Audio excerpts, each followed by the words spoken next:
نحمده ونصلي ونسلم على رسوله الكريم اما بعد فاعوذ باللہ من الشیطان الرجیم بسم اللہ الرحمن الرحیم وبالوالدین احسانا صدق اللہ العظیم۔ آج جو ہم نے آیت کریمہ کا ترجمہ موضوع بحث رکھا ہے وہ والدین کے ساتھ احسان کرنے کا جو اللہ تعالیٰ نے ہمیں حکم عطا فرمایا ہے اس کے اوپر تھوڑی سی گفتگو ہوگی۔ اللہ تعالیٰ نے فرمایا کہ وَبِالْوَالِدَيْنِ إِحْسَانًا، اپنے والدین کے ساتھ احسان کرو۔ اور ایک اور مقام پہ اللہ تعالیٰ نے فرمایا اُفٍ وَلَا تَنْهَرْهُمَا وَلَا تَقُلْ لَهُمَا، اے لوگو اپنے والدین کے سامنے اف بھی نہ کرو، اور جب ان سے بات کرو تو بڑی ہی نرمی سے بات کرو۔ یہ اللہ تعالیٰ نے قرآن مجید میں ہمیں حکم ارشاد فرمایا۔ میرے بھائیو، آج اس کے اوپر تھوڑی سی بات یہ کرنی ہے کہ ہم اپنے معاشرے میں دیکھتے ہیں کہ ماں باپ کی نافرمانی بہت تیزی سے کی جا رہی ہے، اور اس عمل کو ہمارے نوجوانوں کے اندر ہم بہت زیادہ دیکھتے ہیں۔ میں ان اپنے بھائیوں کے لیے یہ آج کا پیغام دے رہا ہوں کہ اللہ کے حکم کی عدولی مت کریں۔ اللہ پاک نے اپنے کلام میں ارشاد فرما دیا ہے کہ ان کے ساتھ احسان والا معاملہ کریں، ان کے ساتھ حسن سلوک کریں، ان کی محبتیں آپ کو نہیں پتا کتنی ہیں کہ جب تم چھوٹے سے تھے تم بول نہیں سکتے تھے، تم چل نہیں سکتے تھے، تم ان کی محبتوں کو کبھی بھی سمجھ نہیں سکتے کہ وہ تم سے کتنی محبت کرتے ہیں۔ لیکن نوجوان میرے بھائیوں، بڑی تیزی کے ساتھ ہم یہ عمل دیکھ رہے ہیں، بڑا تیزی سے پھیل رہا ہے کہ اولاد اپنے ماں باپ کے ساتھ حسن سلوک نہیں کر رہی، اور سمجھتی ہے کہ میرے ماں باپ میرے دشمن ہیں، وہ سمجھتی ہے کہ ماں باپ نے میرے لیے کچھ نہیں کیا۔ آج اللہ کے حکم کی اتنی عدولی کی جا رہی ہے۔ میرے بھائیوں، حضور علیہ السلام کی حدیث مبارکہ بھی ہے، اور اللہ کا کلام خود فرما رہا ہے۔ حدیث مبارکہ حضور علیہ السلام نے فرمایا یہ تمہارے ماں باپ جو ہیں تم چاہ کر بھی ان کے حق ادا نہیں کر سکتے۔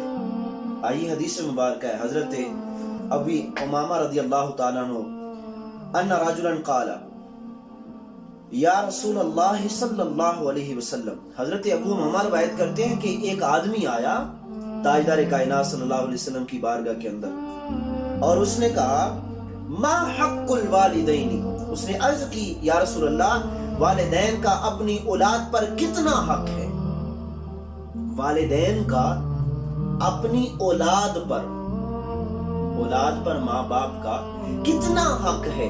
تو تاجدار کائنات صلی اللہ علیہ وسلم نے فرمایا، کیا فرمایا؟ سنیے ذرا، قال ہما جنتک، میرے تاجدار کائنات صلی اللہ علیہ وآلہ وسلم نے فرمایا کہ اے پوچھنے والے سن، تمہارے ماں باپ تمہاری جنت ہیں، اور فرمایا جنتک والنار، اور وہی تمہارے ماں باپ تمہارے لیے آگ کا سبب بھی بن سکتے ہیں۔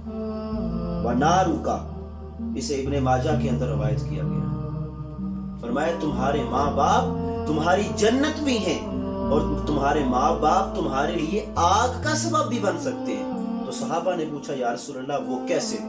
تو تاجدار کائنات صلی اللہ علیہ وسلم نے فرمایا کہ اے میرے صحابی سن لو، جس شخص نے اپنے ماں باپ کی خدمت کی اور وہ ایسے دنیا پہ رہے کہ اپنی اولاد پر خوش رہے، اور دنیا سے گئے تو اپنی اولاد پر خوش تھے، تو فرمایا کہ وہ اولاد قیامت کے دن اللہ اسے جنت عطا فرمائے گا۔ اور کس کے سبب؟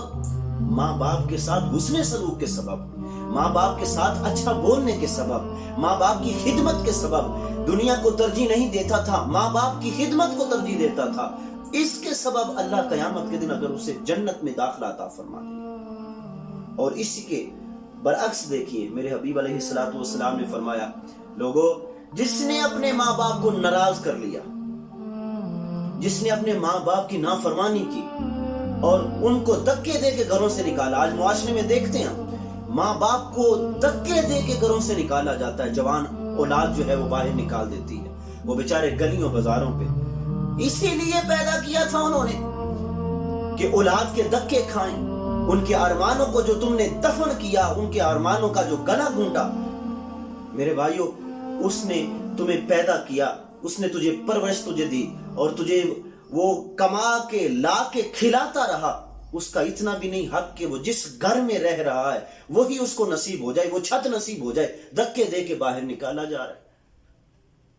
تو فرمایا کہ جس نے اپنے والدین کی نافرمانی کی، جس نے اپنے ماں باپ کو دھکے دیے اور ماں باپ کی خدمت نہ کی، تو میرے حضور علیہ السلام نے فرمایا کہ اس نے دنیا میں آگ کو کما لیا، اس پر جہنم واجب کر دی جاتی ہے۔ آئیے نا، یہ ماں باپ کیسے پھول ہیں اللہ نے عطا فرمائے۔ ماں باپ ایک ایسے نازک اور محبت والے پھول ہیں۔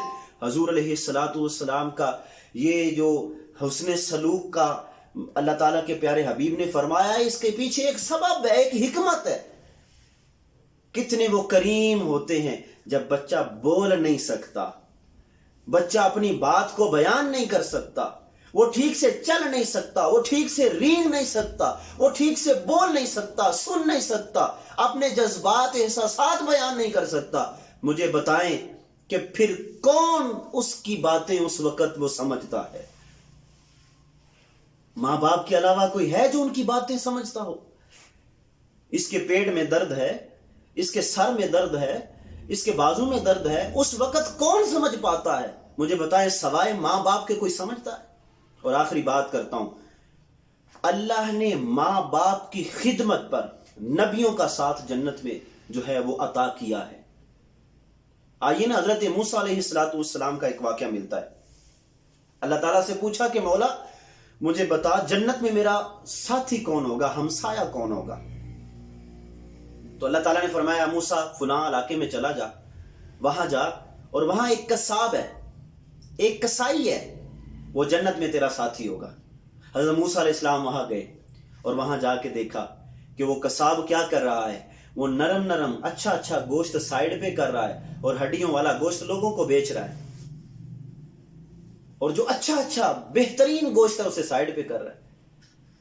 تو دل میں خیال آیا، یہ تو بے ایمان ہے، یہ تو لوگوں کو بیوقوف بنا رہا ہے، یہ بے ایمانی کر رہا ہے لوگوں کے ساتھ کہ اچھا بہترین گوشت سائیڈ پہ رکھ کے ہڈیوں والا گوشت بیچ رہا ہے۔ لیکن اللہ کا حکم تھا، حضرت موسیٰ علیہ السلام اس کے پیچھے، جب اس کا سودا ختم ہوا وہ گھر کی طرف چلا، پیچھے اس کے گھر چلے گئے۔ جب گھر پہنچے تو حضرت موسیٰ علیہ السلام دستک دی، اس سے اجازت طلب کی، اندر بیٹھ گئے۔ تو اس نے کھانا بنایا اور موسیٰ علیہ السلام کے سامنے کچھ رکھ کے کہنے لگا، میں 1 منٹ ذرا آتا ہوں، یعنی کہ وہ ایک کمرے میں داخل ہو گیا۔ اب حضرت موسیٰ علیہ السلام نے چپکے سے دیکھا کہ کمرے کے اندر ایک بزرگ اماں ہے، بزرگ سی مائی ہے۔ وہ کیا کرتا ہے، اس مائی کو بڑی محبت کے ساتھ، بڑے پیار کے ساتھ اپنے منہ میں گوشت کو چباتا ہے اور اس اماں کو کھلاتا ہے، اس بڑھڑیا کو کھلاتا ہے۔ جب وہ کھلاتا ہے تو بڑھڑی مائی کی منہ سے ایک ہی دعا نکلتی ہے۔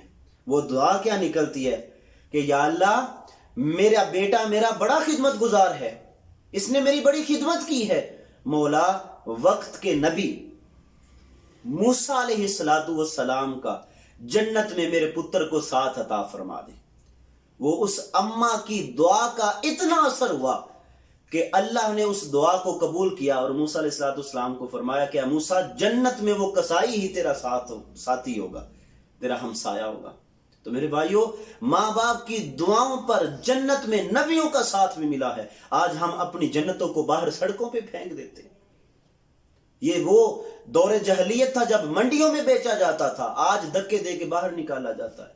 تو میرے بھائیوں، آج میری یہ التجا ہے، میرے بیٹوں، میرے نوجوان ساتھیوں، میری التجا ہے کہ اپنے ماں باپ کی عزت فرمائیں، اپنے ماں باپ کی عزت کریں۔ اللہ تعالیٰ مجھے اور آپ کو عمل کی توفیق دے۔ وآخر دعوانا الحمدللہ۔